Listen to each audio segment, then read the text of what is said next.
Puji Tuhan untuk kesempatan yang diberikan kepada saya pada malam hari ini untuk menyampaikan firman Tuhan. Kita akan merenungkan firman Tuhan yang terambil dari Mazmur 90 dengan tema Teach us to number our days.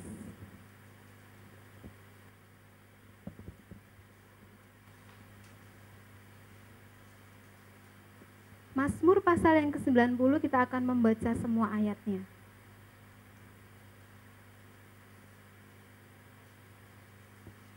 Mazmur 90 ayat yang pertama hingga ayat yang ke-17. Saya akan membacakannya untuk kita sekalian. Demikian firman Tuhan.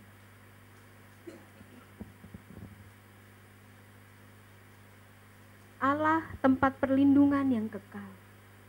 Doa Musa abdi Allah. Tuhan, Engkaulah tempat perteduhan kami turun-temurun. Sebelum gunung-gunung dilahirkan dan bumi dan dunia diperanakan, bahkan dari selama-lamanya sampai selama-lamanya Engkaulah Allah.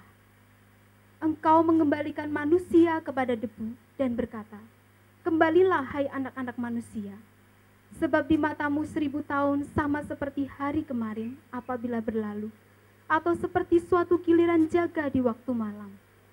Engkau menghanyutkan manusia, mereka seperti mimpi, seperti rumput yang bertumbuh, di waktu pagi berkembang dan bertumbuh, di waktu petang lisut dan layu. Sungguh, kami habis lenyap karena murka-Mu, dan karena kehangatan amarah-Mu kami terkejut. Engkau menaruh kesalahan kami di hadapan-Mu, dan dosa kami yang tersembunyi dalam cahaya wajah-Mu. Sungguh, segala hari kami berlalu karena gemas-Mu. Kami menghabiskan tahun-tahun kami seperti keluh. Masa hidup kami 70 tahun. Dan jika kami kuat, 80 tahun. Dan kebanggaannya adalah kesukaran dan penderitaan. Sebab berlalunya buru-buru dan kami melayang lenyap. Siapakah yang mengenal kekuatan murka-Mu dan takut kepada gemas-Mu? Ajarlah kami menghitung hari-hari kami sedemikian, hingga kami beroleh hati yang bijaksana. Kembalilah ya Tuhan, berapa lama lagi? Dan sayangilah hamba-hamba-Mu. Kenyangkanlah kami di waktu pagi dengan kasih setia-Mu, supaya kami bersorak-sorai dan bersuka cita semasa hari-hari kami. Buatlah kami bersuka cita seimbang dengan hari-hari Engkau menindas kami, seimbang dengan tahun-tahun kami mengalami celaka. Biarlah kelihatan kepada hamba-hamba-Mu perbuatan-Mu, dan semarak-Mu kepada anak-anak mereka. Kiranya kemurahan Tuhan Allah kami atas kami, dan teguhkanlah perbuatan tangan kami. Ya, perbuatan tangan kami, teguhkanlah itu. Amin. Berbahagialah setiap kita yang bukan hanya membaca, tapi yang merenungkan dan lebih daripada itu, melakukan dalam hidup kita setiap hari. Bapak Ibu Saudara yang dikasihi Tuhan, kita sudah menginjak hari yang ke-19 memasuki tahun 2012. Dan kita telah meninggalkan banyak kenangan di tahun 2011. Kalau kita melihat kilas balik hidup kita di tahun 2011, kira-kira apa yang terpikirkan oleh kita? Apa yang terlintas dalam pikiran kita dan hati kita ketika kita memandang tahun 2011?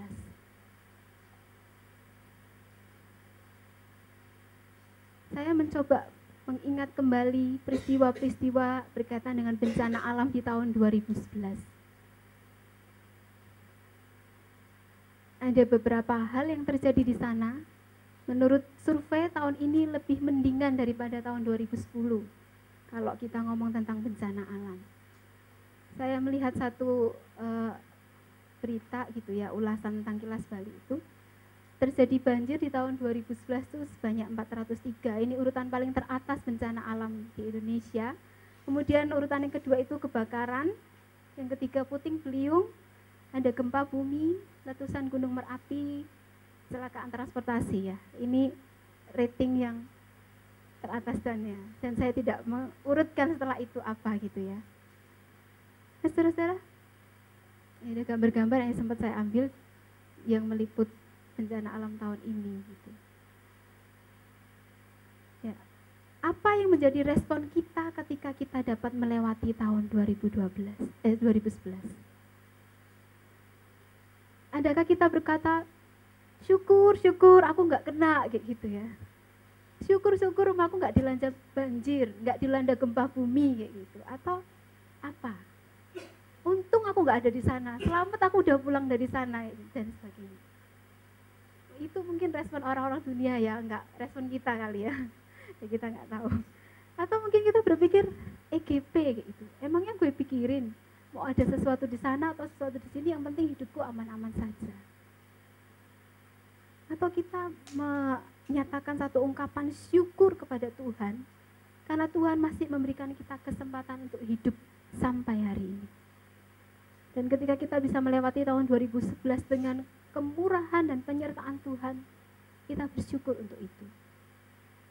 Ataukah ketika kita melihat bencana alam yang terjadi di sekitar kita, gitu, kita mengucap syukur karena kita boleh mengambil bagian untuk membantu mereka yang sedang mengalami korban bencana. Entah itu doa-doa kita, dana kita, ataupun daya kita.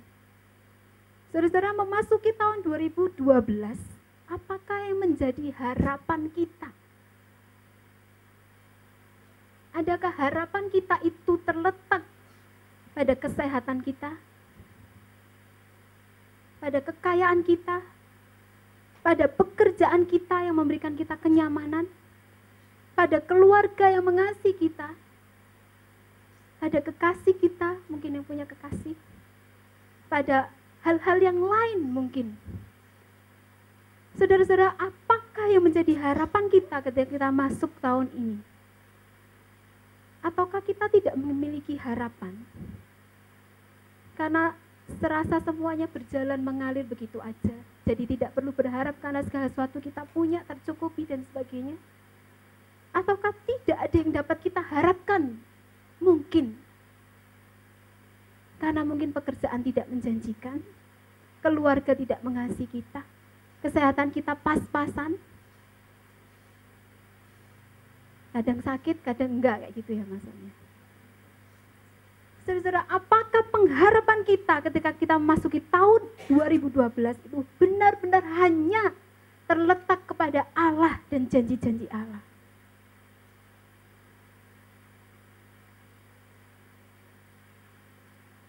Dan kenapa kita harus meletakkan pengharapan kita kepada Allah dan janji-janjinya? Saudara-saudara, kita belajar dari pemazmur Musa, seorang yang dikatakan abdi Allah. Mazmur ini dikatakan sebagai mazmur yang tertua di antara mazmur yang lain gitu ya. Dan karena kita tahu Musa hidup paling lama di antara yang lain gitu, dan yang menulis paling banyak mazmurnya adalah Daud. Saudara-saudara, Musa menuliskan sebuah doa yang mengekspresikan tentang kekekalan Allah dan kemanusiaan Allah, kefanaan manusia. Dan sekaligus mengkontraskan betapa dahsyatnya Allah dan tidak berdayanya manusia. Mengkontraskan antara yang kudus dan yang berdosa.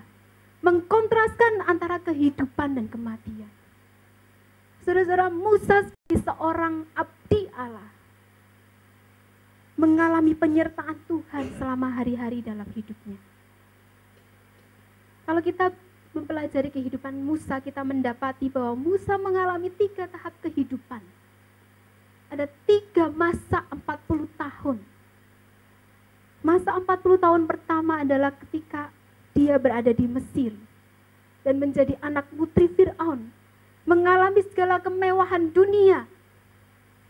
Mungkin dia tidak pernah mengalami apa itu kekurangan dan kelaparan, karena segala sesuatunya tercukupi di istana raja. Saudara-saudara, tetapi di akhir masa 40 tahun itu ia mengalami kegagalan, demikian kata seorang penafsir. Karena ia melakukan pembunuhan meskipun itu untuk membela bangsanya. Masa 40 tahun kedua adalah ketika dia berada di Midian. Dari seorang putri, dari seorang anak putri raja gitu, atau dianggap anak raja Fir'aun. Dia menjadi seorang gembala.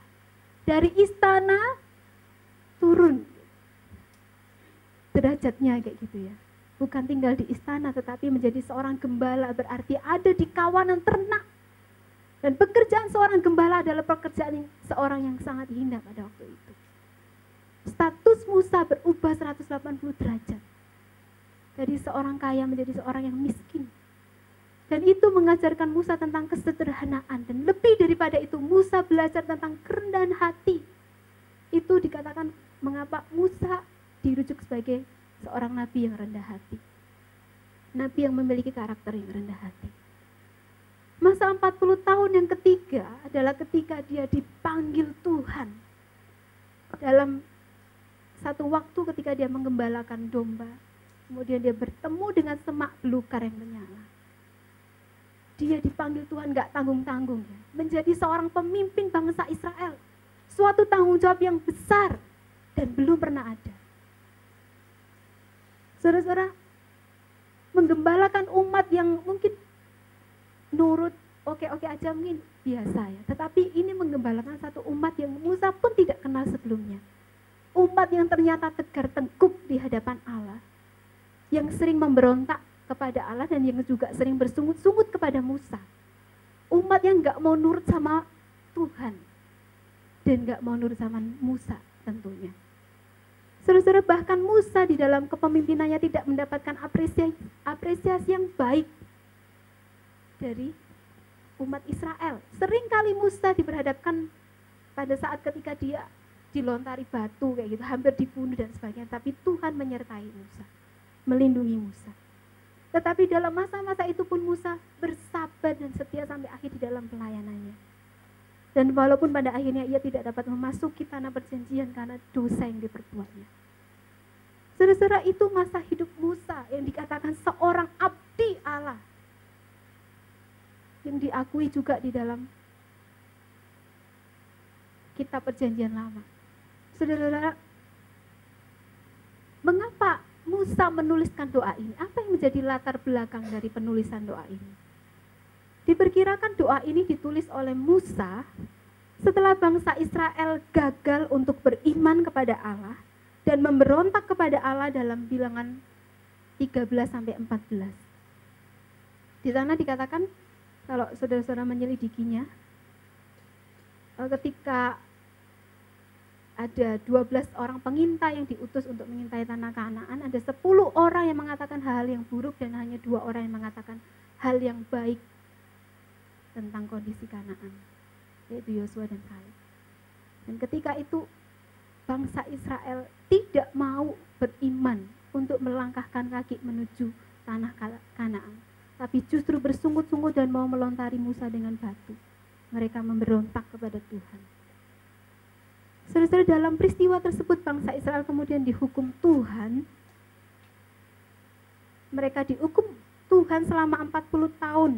Mereka harus melakukan perjalanan muter-muter kayak gitu ya, di padang gurun.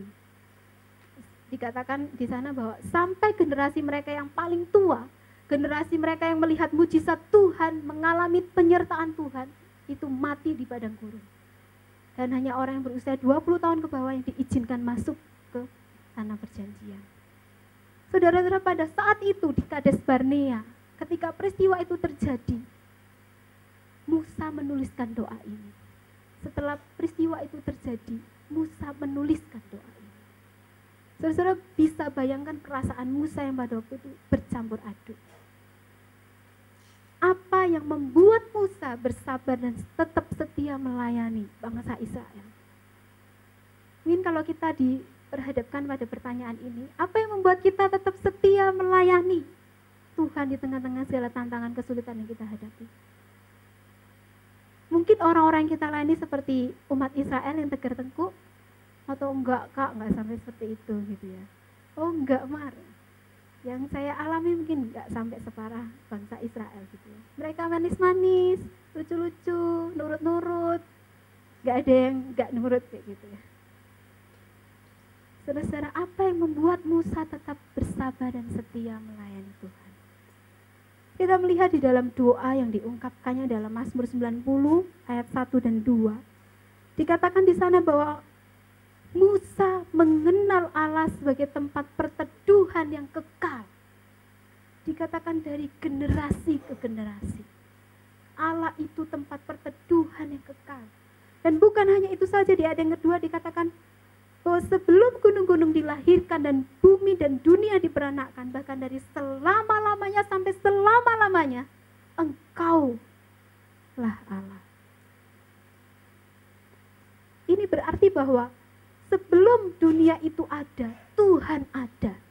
Sebelum dunia ada, Tuhan ada. Sampai selama-lamanya Tuhan pun ada, bahkan ketika dunia ini akan lenyap. Dari selama-lamanya sampai selama-lamanya Tuhan itu ada dan kekal sifatnya. Saudara, Musa mengalami Allah yang demikian. Allah yang bisa dijadikan tempat sandaran, tempat berteduh. Allah yang kekal, yang berkuasa atas segala sesuatu. Saudara, pemahaman yang dimiliki oleh Musa ini juga diajarkan kepada bangsa Israel dalam Ulangan 33 ayat 27. Dikatakan bahwa Allah Tuhanmu itu tempat perlindungan yang kekal. Di bawahmu ada lengan-lengan yang akan menopang kamu. Saudara, perjalanan melewati padang gurun itu bukan sesuatu yang mudah. Ada banyak bahaya di sana. Bahaya yang bisa mengancam hidup kita. Ada ular, ada tanaman-tanaman atau pohon-pohon yang berduri gitu ya, yang bisa melukai kita. Ada binatang-binatang yang mungkin bisa melukai kita dan sebagainya. Tantangan hidup di dalam padang gurun itu lebih besar daripada tantangan hidup di dalam daerah tropis atau daerah khatulistiwa, tempat di mana kita hidup. Saudara, bangsa Israel melewati atau menghabiskan waktu selama di padang gurun itu selama 40 tahun. Kalau kita hidup 70 tahun berarti 50% lebih hidup kita ada di padang gurun gitu ya. Kalau kita hidup 80 tahun, coba bayangkan. Kalau kita menghabiskan setengah hidup kita di padang gurun, kira-kira bagaimana? Gitu ya, saya enggak bayangin ya. Saya waktu pergi ke Tamang mikir, Tuhan, kalau Tuhan panggil saya untuk di sini, maka saya akan menghabiskan berapa lama hidup saya di sini gitu. Apakah seumur hidup saya? Mungkin itu juga pertanyaan yang sempat digumulkan oleh teman-teman yang pergi ke Tamang. Itu baru di Tamang, bukan di padang gurun. Ya, daerah yang sulit untuk kita mencapainya. Bilangan 33 mencatat bahwa bangsa Israel itu berpindah-pindah tempat selama 42 kali selama mereka di padang gurun. Jadi bayangkan nomaden, ya kalau misalnya itu keluarga kita aja, mungkin keluarga kita aja sulit ya. Tapi itu membawa sebuah bangsa yang besar. Keliling muter-muter padang gurun 40 tahun, pindahnya 42 kali. Bayangin. Mungkin kita boyongan rumah, kalau misalnya saya masih kontrak gitu ya, saya mengalami pindah-pindah rumah dan sebagainya, itu menyusahkan kayak gitu. Tapi belum sampai 42 kali ya. Umur saya masih nggak sampai itu. Kalau saya setahun sekali pindah, waduh nggak sampai 42 ya. Coba bayangkan 42 kali. Saya nggak bayangin ya, itu bangsa, ternaknya banyak, anaknya banyak juga ya. Ya saya tidak tahu seberapa banyak bangsa waktu itu ya, maksudnya tidak bisa membayangkan. Terus saudara, tapi ini yang terjadi gitu ya. Musa harus memimpin, menggembalakan umat Israel yang tertengkuk selama 40 tahun dan pindah-pindah tempat. Dan bayangkan ketika itu Musa ditolak. Musa nggak dianggap. Selama itu pula Musa harus memimpin bangsa Israel memberontak kepada Tuhan dan juga kepada dirinya. Saudara, coba kita menempatkan diri kita di posisi Musa. Mungkin sudah mutung ya. Saya tidak tahu apakah saya setegar Musa ketika saya disuruh menggantikan posisi Musa misalnya itu. Mungkin saya sudah bilang nggak mau Tuhan. Mungkin benar juga ya waktu itu ya. Waktu Musa menjawab panggilan Tuhan, ada banyak alasan yang dilontarkan. Saudara, perjalanan yang panjang dan melelahkan serta sulitnya menggembalakan bangsa Israel membuat Musa untuk menjadikan Allahnya itu sebagai rumahnya, sebagai tempat perteduhannya, karena ia mengenal Allah yang dipercayainya. Bersyukur waktu itu Musa punya saudara ya, Harun dan Miriam yang masih menyertai. Tapi ketika beberapa tahun kemudian Miriam mati, Harun mati itu, dan Musa harus seorang diri. Tapi apakah mereka saudara yang mendukung kepemimpinan Musa? Kalau kita belajar tentang Musa, mereka pun toh ternyata tidak ada di pihak Musa. Siapa yang menjadi tempat sandaran Musa? Ketika alam tidak bersahabat, ketika umat yang dipimpinnya memberontak, siapa yang menjadi tempat sandaran Musa? Hanya Tuhan yang menjadi tempat perteduhan. Ketika harus nomaden pindah-pindah, hanya Tuhan yang menjadi tempat perteduhan yang sejati, yang kekal itu. Sulit bagi Musa, namun dia tetap belajar untuk bersandar. Saudara-saudara, bagaimanakah dengan respon kita? Apakah ketika kesulitan hidup menerpa, tantangan iman melanda kita, dan tidak ada tempat berteduh dalam tanda kutip, bukan rumah ya. Tidak ada tempat berteduh. Apakah kita tetap menjadikan Tuhan sebagai tempat perteduhan kita yang sejati? Ketika orang tua kita meninggalkan kita karena dipanggil Tuhan. Ketika sahabat kita meninggalkan kita karena berjauhan. Ketika orang yang kita kasih mengkhianati kita bahkan. Ketika tantangan pergumulan hidup melanda kita. Apakah kita tetap menjadikan Tuhan sebagai tempat perteduhan kita yang kekal, yang sejati, dan tidak ada yang lain? Mungkin bagi kita yang terlibat melayani di perkantas ataupun di gereja, pelayanan siswa, mahasiswa ataupun alumni. Apakah ketika orang-orang yang kita layani sepertinya tidak bertumbuh sesuai dengan yang kita harapkan? Ataukah ketika kita kurang dihargai seperti Musa oleh orang-orang yang kita layani? Tetapkah kita berteduh kepada Tuhan yang kekal itu?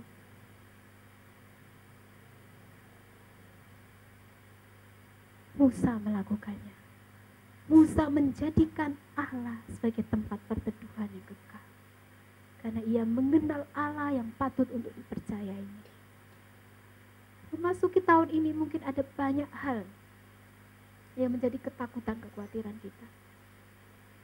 Sungguhkah kita mau menjadikan Allah sebagai tempat perteduhan kita? Kita masih ada di tanggal 19 Januari, dan jika Tuhan berkenan, Tuhan akan memimpin kita sampai tanggal 31 Desember 2012. Ada banyak hal yang Tuhan siapkan untuk tahun ini kita jalani.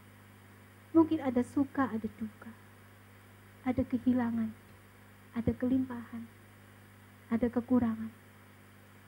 Maukah kita menjadikan Tuhan sebagai tempat perteduhan kita di waktu suka ataupun duka? Saudara-saudara, Musa melanjutkan doanya di dalam ayat yang ketiga dan sampai yang ke-6. Dia mengungkapkan tentang kefanaan manusia. Musa menyadari bahwa kefanaan manusia di hadapan Allah.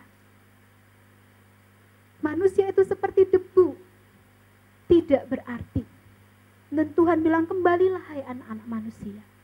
Debu kembali menjadi debu. Saudara-saudara, itu artinya apa? Bahwa kita itu rapuh. Seperti pengalaman Kak Yanti ketika ditabrak sepeda motor gitu ya. Kita itu rapuh, ditabrak sedikit tulang kita patah gitu ya. Ya Kak Yanti, enggak sedikit tuh, buanter ya. Ya. Mungkin kena duri sedikit kita berdarah gitu ya. Kena silet sedikit kita tergores berdarah. Kita rapuh, kita debu.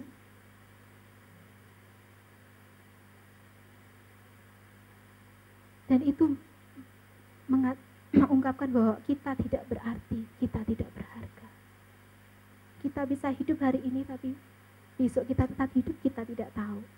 Musa mengungkapkan bahwa di dalam kekekalan waktu Allah, 1000 tahun sama dengan hari kemarin.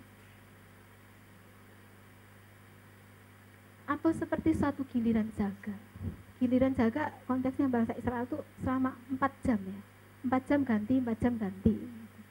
Jadi cepet banget. Kalau kita di sini mungkin ya, yang pernah jaga malam di kampung-kampung atau yang pernah jadi hansip,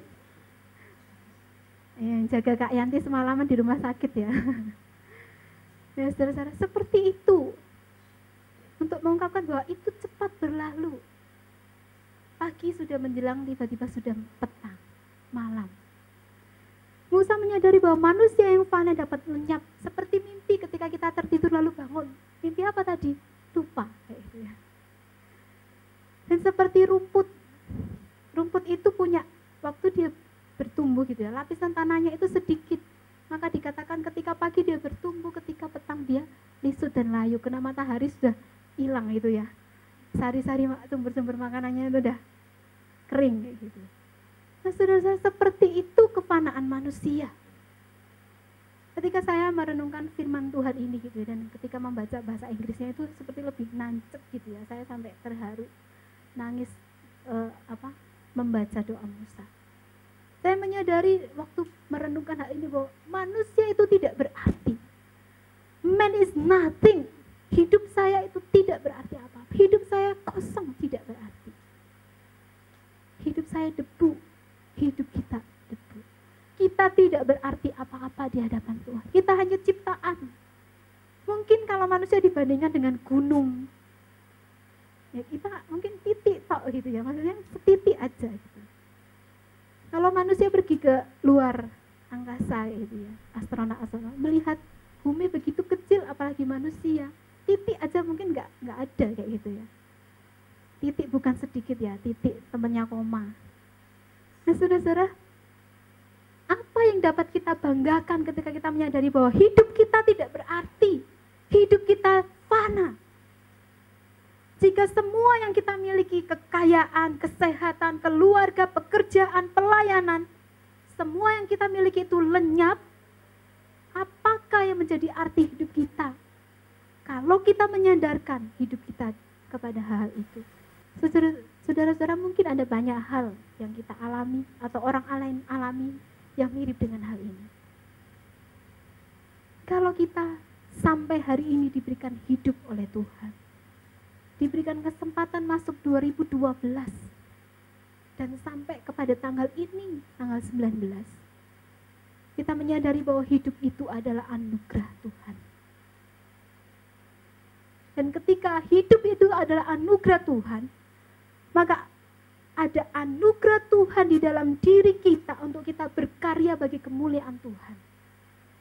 Ada anugerah Tuhan yang membuat kita tidak berhenti melayani, yang membuat kita tidak berhenti bekerja keras, yang membuat kita tidak patah semangat ketika ada tantangan-tantangan hidup, yang membuat kita tetap sabar dan setia walaupun pelayanan kita mungkin kurang dihargai orang. Saudara-saudara, ada anugerah Tuhan di dalam diri saya dan di dalam diri saudara sekalian untuk kita berkarya bagi Tuhan, untuk kemuliaan Tuhan. Saya terharu ketika melihat video Kak Peter hari kemarin gitu ya. Satu kesempatan yang luar biasa yang Tuhan berikan untuk Kak Peter sampai hari ini boleh hidup. Ketika memandang Kak Peter, saya melihat bahwa kesehatan itu anugerah Tuhan. Dan lebih daripada itu, hidup itu anugerah Tuhan. Menyadari bahwa betapa fananya kita, kapan saja kita bisa sakit, kapan saja kita bisa mengalami kelemahan, kapan saja pun kita bisa mati. Saudara-saudara, manusia tidak berarti apa-apa di hadapan Tuhan. Tetapi Tuhan Allah yang mengasihi kita itu telah memberikan arti hidup untuk kita. Memberikan anugerah untuk kita berkarya bagi Tuhan. Saudara-saudara, selanjutnya di dalam ayat yang ke-7 sampai dengan yang 9 dikatakan di sana bahwa Musa mengungkapkan tentang keberadaan Allah yang kudus dan manusia yang berdosa. Musa menyadari bahwa manusia bukan hanya fana, tetapi di dalam kefanaannya itu manusia berdosa di hadapan Tuhan.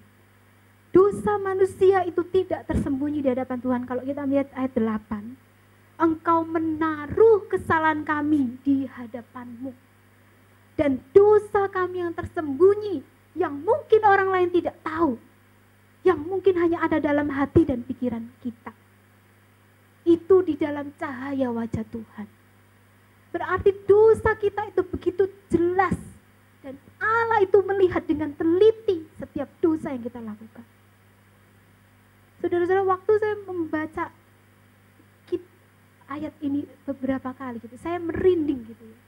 Di hadapan wajah Tuhan dosa kita itu, kalau orang Jawa bilang dipetani satu-satu. Dosa kita itu jelas. Sejelas seperti ketika kita melihat bakteri di bawah mikroskop. Demikian jelas dosa kita. Dan Tuhan murka terhadap dosa kita. Tuhan tidak main-main.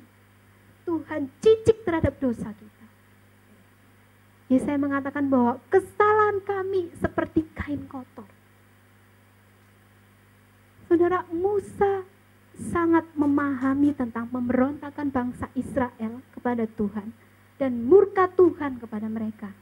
Mari kita melihat Bilangan pasal yang ke-14 ayat yang ke-11 sampai 12. Ini peristiwa di Kades Barnea yang tadi saya ceritakan. Ayat 11 sampai 12 dikatakan demikian. Tuhan berfirman kepada Musa, berapa lama lagi bangsa ini menista aku, dan berapa lama lagi mereka tidak mau percaya kepadaku, sekalipun sudah ada segala tanda mujizat yang kulakukan di tengah-tengah mereka. Aku akan memukul mereka dengan menyangkit sampar dan melenyapkan mereka. Tetapi engkau akan kubuat menjadi bangsa yang lebih besar dan lebih kuat daripada mereka. Saudara-saudara, Tuhan tidak pernah main-main dengan dosa. Tidak sekali-kali Tuhan membebaskan orang yang bersalah dari hukuman. Tuhan murka terhadap bangsa Israel yang memberontak. Maka itu generasi yang paling tua yang sudah mengalami Tuhan dan mujizatnya itu mati di padang gurun. Mereka tidak punya hak untuk masuk ke tanah Kanaan. Mereka tidak punya hak untuk menikmati berkat Tuhan. Saudara, ini murka Tuhan. Murka yang dinyatakan Tuhan kepada bangsa Israel. Dan yang Musa lihat dengan mata kepalanya sendiri.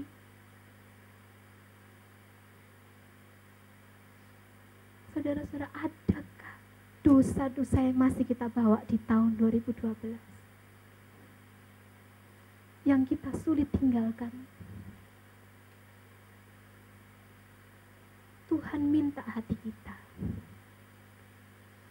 Tapi Tuhan juga minta dosa kita. Tuhan minta hati kita untuk kita persembahkan kepada Tuhan. Tapi Tuhan minta dosa kita buang dari hadapan Tuhan. Saudara, jangan membawa dosa-dosa lamamu di tahun 2012, di tahun 2011, untuk masuk tahun ini.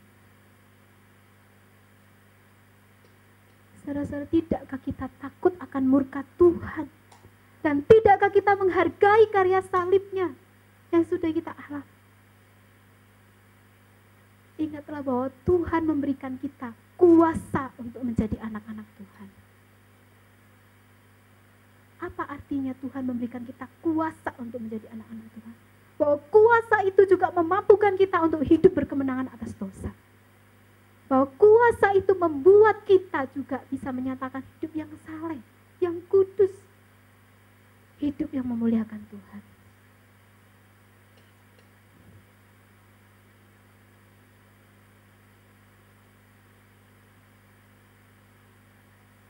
Ayat yang selanjutnya, ayat yang ke-10 hingga ayat yang ke-12. Musa menyadari bahwa kekuatan manusia rata-rata adalah 70 sampai 80 tahun.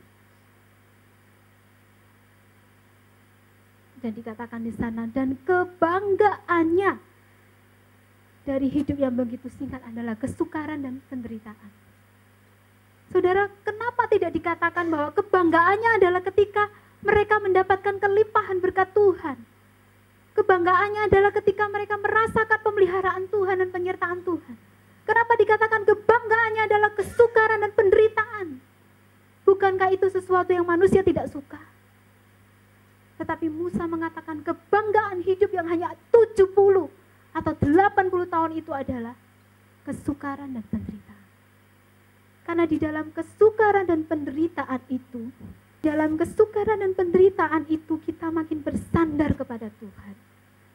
Tidak ada sesuatu yang kita andalkan ketika kita berada di titik paling nol dalam hidup kita. Ketika kita sudah mentok, tidak bisa melakukan apa-apa, tidak berdaya.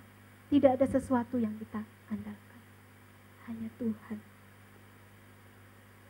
kesukaran dan penderitaan itu pun makin membuat manusia seharusnya merasa dirinya bahwa iya, aku ini tidak berarti apa-apa. I am nothing. Tanpa Tuhan kita bukan apa-apa, bukan siapa-siapa. Maka dari itu Musa dengan menyadari akan kepapaan manusia dan murka Tuhan, Musa memohonkan supaya Tuhan mengajari dirinya dan mengajari bangsanya untuk bisa menghitung hari-hari. Di ayat yang ke-12. Satu ayat yang mungkin kita hafalkan dan yang juga kita ajarkan kepada orang-orang yang kita layani. Adik-adik kita. Ajarlah kami menghitung hari-hari kami sedemikian, hingga kami beroleh hati yang bijaksana. Apa arti menghitung hari? Jika saya menghitung hari dalam arti harafiah, sekarang tanggal 19, besok tanggal 20. Ya akhir bulan nanti ada sesuatu yang harus saya kerjakan. Menghitung hari membuat saya menyadari bahwa waktu ini begitu singkat dan saya harus menggunakan waktu itu dengan sebaik-baiknya. Mengatur waktu saya sedemikian rupa supaya di dalam waktu yang adalah anugerah Tuhan saya boleh berkarya dengan maksimal untuk kemuliaan Tuhan. Musa mengatakan menghitung hari-hari kami sedemikian rupa. Berarti ada usaha yang dilakukan untuk menghitung hari. Apakah itu membuat time schedule? Saya nggak tahu waktu itu Musa kasih buat time schedule atau enggak gitu ya. Tapi dalam konteks kita, apakah kita mencatatkan betul kegiatan-kegiatan yang kita lakukan?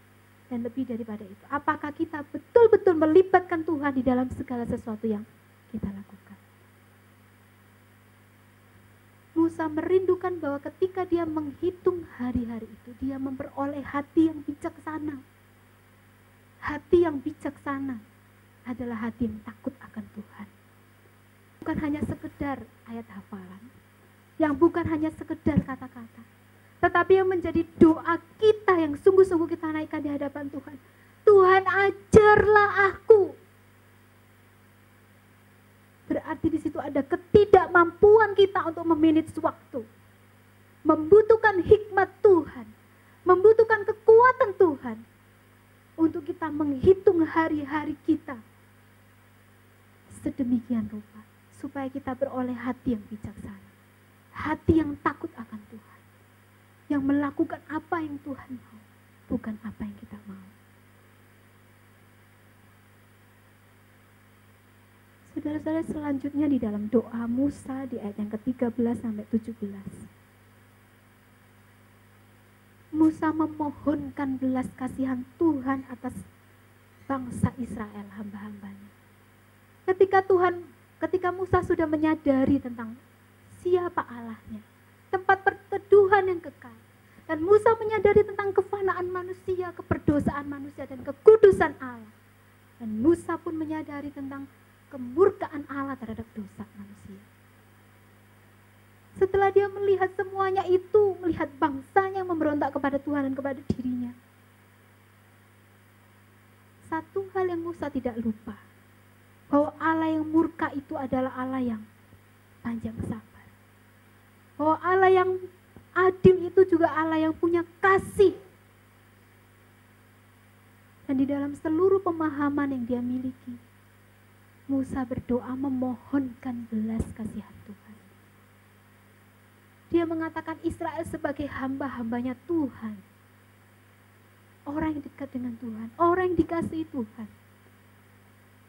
Dia katakan, sayangilah hamba-hambaku, bangsa Israel. Dan lebih daripada itu, dia memohonkan supaya bangsa Israel ini, hamba-hambanya ini, mengalami kekenyangan kasih setia Tuhan. Supaya mereka bisa bersorak-sorai dengan bibir, dengan tangan, dengan kaki, bisa memuji Tuhan, bisa bersuka cita. Dan Musa memohonkan supaya Tuhan membuat mereka bersuka cita seimbang dengan tahun-tahun Tuhan menindas mereka.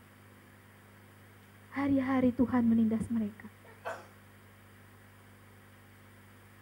Musa memohonkan supaya Tuhan seimbang di dalam keadilan dan kasih-Nya. Musa juga memohonkan supaya orang-orang ini, hamba-hamba Tuhan, anak-anak Tuhan, melihat perbuatan Allah yang dahsyat di dalam hidup mereka. Mengalami Tuhan.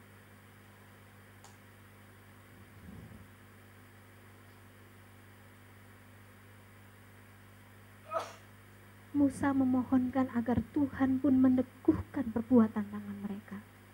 Artinya Tuhan di dalam kemurahannya memberkati apa yang dilakukan oleh bangsa Israel. Di dalam perkenanan Tuhan tentunya. Saya ajak kita lihat Bilangan pasal yang ke-14 ayat yang ke-17 sampai 19. Kita akan melihat betapa Musa mengenal Tuhan, Allah yang panjang sabar dan penuh kasih setia. Dan Musa peduli terhadap bangsa Israel. Dia memohonkan belas kasihan untuk bangsa Israel. Saya akan bacakan untuk kita. Jadi sekarang, biarlah kiranya kekuatan Tuhan itu nyata kebesarannya seperti yang kau firmankan. Tuhan itu berpanjangan sabar dan kasih setianya berlimpah-limpah. Ia mengampuni kesalahan dan pelanggaran, tetapi sekali-kali tidak membebaskan orang yang bersalah dari hukuman. Bahkan ia membalaskan kesalahan bapa kepada anak-anaknya, kepada keturunan yang ketiga dan keempat. Ampunilah kiranya kesalahan bangsa ini sesuai dengan kebesaran kasih setiamu, seperti engkau telah mengampuni bangsa ini, mulai dari Mesir sampai kemari.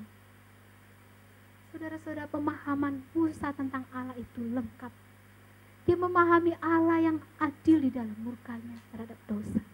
Tapi dia juga memahami tentang Allah yang penuh dengan kasih, penuh dengan panjang sabar, penuh dengan pengampunan terhadap umat atau orang yang sungguh-sungguh bertobat. Saudara, di dalam murkanya,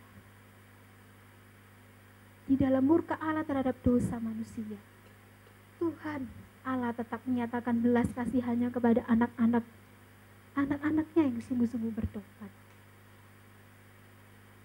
Dan apakah kita merindukan Tuhan sungguh-sungguh melawat hidup kita dan memberkati kita, memberkati segala sesuatu yang kita lakukan di dalam perkenanan Tuhan. Kita menyadari bahwa di dalam kefanaan kita, dalam kepapaan kita, dalam kerapuhan kita, kerap kali kita gagal untuk mengasihi Allah. Kerap kali kita gagal untuk melakukan kehendak Allah. Kerap kali kita gagal untuk berjuang, berkarya bagi Tuhan. Dan Tuhan pun tahu kelemahan kita. Tuhan tidak menutup mata terhadap dosa kita. Tuhan tahu kelemahan kita, oleh karena itu kita butuh anugerah demi anugerah. Pengampunan demi pengampunan yang menyegarkan kita dan menguatkan kita untuk terus kembali bertobat dan berkarya kembali, bertobat dan berkarya kembali, dibasuh dan dibasuh. Tuhan mengenal kita, siapa diri kita. Tuhan tahu kelemahan kita. Tuhan tahu di titik mana yang kita mudah jatuh dalam dosa. Dan Tuhan menyediakan pengampunan bagi kita yang sungguh-sungguh mau bertobat. Anugerah Allah itu menyertai hidup kita dan tidak meninggalkan kita. Tuhan tidak menuntut tetapi kemudian meninggalkan. Tuhan memberikan anugerah yang luar biasa. Tuhan yang memanggil kita, Tuhan yang memperlengkapi kita. Tuhan yang menguatkan kita untuk menghadapi berbagai tantangan. Saudara-saudara, doa Musa ini lengkap. Dia memahami Tuhan, dia mengenal Tuhan, dan dia berharap kepada Tuhan. Bukan hanya ada di dalam pikiran dan hatinya. Musa mengimani dan mengamini Tuhan dan Taurat yang dia mengerti. Dalam perjalanan yang panjang memimpin bangsa Israel, Tuhan, Musa berpegang teguh kepada Tuhan. Dia percaya kepada Tuhan. Dia berharap kepada tempat perteduhan yang sejati. Apakah pemahaman yang dimiliki Musa juga menguatkan kita untuk memasuki tahun ini? menguatkan kita untuk tetap setia dan bersabar menghadapi segala sesuatu yang mungkin akan kita hadapi di tahun ini. Kita tidak tahu, tetapi Tuhan ada di sana. For He will be there. Tuhan ada di sana, di dalam kesulitan ataupun kesukaran penderitaan yang kita hadapi. Tuhan pun ada di sana untuk menyediakan kelimpahan berkat. Tuhan pun ada di sana untuk menyediakan kita kesanggupan terus berkarya melayani bagi Tuhan. Janji-janji Tuhan itu iya dan amin. Tuhan tidak pernah lupa. Tuhan tidak pernah lalai. Tuhan tidak pernah tertidur dan terlelap. Ia ada bersama dengan saudara dan saya. Ia menyertai kita 24 jam non-stop. Tidak pernah dia menutup mata terhadap hidup kita. Tapi ingat, Tuhan juga tidak pernah menutup mata terhadap dosa kita. Jadi mari kita takut akan Tuhan. Takut akan Tuhan.